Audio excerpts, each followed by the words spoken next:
Hello guys welcome back to my new mini blog. आज blog में देखिए शिखा केमी पनीर भुर्जी घरे पूरा अति सहज बहुत टेस्टी बनवा। प्रथम ये कैप्सिकम टमाटो धनिया पत्र अदा कंचा लंका सब भल भाव चॉप कर रखी पनीर को भल भाव मैश कर देपर किसी गुंड मसला आपमती घरे नॉर्मल तरकारी यूज करते जीरा गुंड धनिया गुंड लंका गुंड हलदी गुंड और लुण पानी देखिए भल भाव गोलिक रखीदेली और पनीर मसला देते गैस लगे कढ़ी बसैली तेल टे पकई तेल तातिला टे अदा टे मैश करदेली अदा को अदा कड़े फुटी आसा पर टिके कटा होता कंचा लंका को पकईले अल्प टे धनिया पत्र पकईले से भल भाव में भाजी सारा पर कैप्सिकम टमाटो जो चॉप कर रखी आड करदेली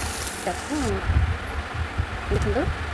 टमाटो को आड करदेली और भल भाव में कषिनेली एपर आलू को सिझे रखी घोरिक ढाल पकईदेली फुटिया पर से मसला जो पानी रखी पकईदेली बहुत ही अल्प से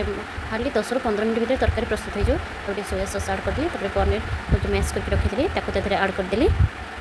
देखो केते सुंदर भाव में आ बहुत हेल्दी टेस्टी और कम समय भितर ही पनीर भुर्जी आमर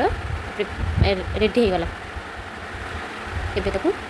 होगला पूरा भल भाव किसी समय घोड़े देते लास्ट को गरम मसला पकईकि ओल्लैते धनिया पत्र देखिए देखते केते सुंदर देखा एवं टेस्ट करिए रुटी सहित।